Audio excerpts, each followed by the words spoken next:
Hey guys, happy Thursday, and we've been working Olympic lifts. We'll be doing cleans today. This is going to be every 2 minutes for 5 sets. We're going to do an interesting variation here. It's going to be 2 hang squat cleans, but one of them is going to be below the knee. All right, so this requires good core control, good lat control, great drill to work on. So what we're going to do first, feet under the hips, going to reach down, grab that bar, and just deadlift it up. From here, nice big chest, load the hips, jump, catching that squat, and stand up. From here, we're gonna bring it back down to the hips. And we're gonna actually pause here for most people because going below the knee takes a little extra effort. We're gonna bring the hips back below the knee, into a squat, and that's it, okay? Again, technically you could bring it from here in your second rep and come back down, but the idea is coming around the knee is one of the most challenging parts of the movement. So this gives us a good opportunity to build that skill of setting up, load the hips back, and then being patient, getting the bar back up to the thighs. We want to make contact with the bar around the pockets, right, when we're standing with the bar. You want to feel there. We don't want to come from below the knee and explode up and make no contact. If you don't feel the bar touch your thighs, you're missing the movement. So that's really the priority, is to get that good contact at the thighs, good catch. If you can't squat, your legs are tired, you struggle with the rack position, feel free to do the same thing with a power position. So 5 sets of that. That's our strength. Let's talk about conditioning. All right, great conditioning today. It's an EMOM. It's going to be 5 minutes, so 4 rounds through this. Minute 1 is going to be 15 pull-ups, and then minute 2 will be 40 seconds, as many calories as you can get on the bike.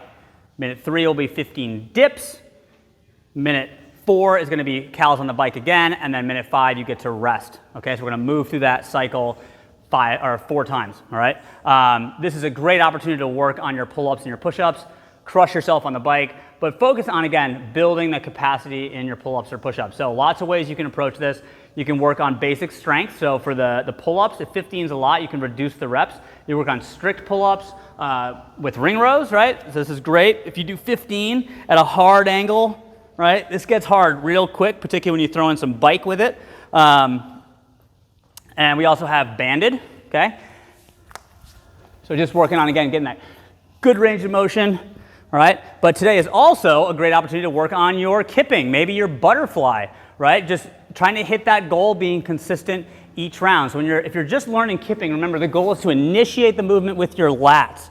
Okay, look how I press down with straight arms, okay? And then pull second, okay?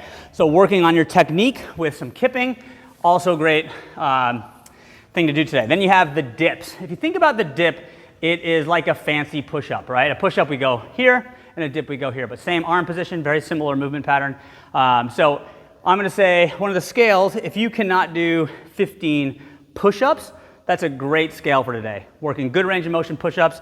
You can do incline push-ups, okay, elbows in, chest touching, okay? You can, of course, do bench dips as well, okay? Again, getting that good range of motion, down and up. We have the straight bar dips, which are much easier than the rings. And then we have banded rings, right, where you put the band and put your foot in. All right, make sure your biceps touch the ring at the bottom, down, and up, all right? So again, focus on quality here, good opportunity to build on a challenging movement for most people. So 4 times through that. That's our conditioning, guys. Let's talk finisher. All right, our finisher is exactly the same thing we did last week. It's going to be the Cuban Press and the bent over row. These are both great movements. The Cuban Press looks like this. You're going to be lightweight, so 5, 10 pound, maybe 2.5 pound plates, something light. You're going to pull the elbows high, keep them in this 90-degree position, rotate, press, and then come down the same way. 90, rotate, down. Okay, so this is really about that rotator cuff, rotation, awesome strength for shoulder health. And then the next movement is going to be single arm dumbbell row. This is a strong movement, so you can use a heavy dumbbell for this, but you're going to hold the bench or with one hand, one knee, and then pull on each arm. So that's our finisher, guys. See you tomorrow.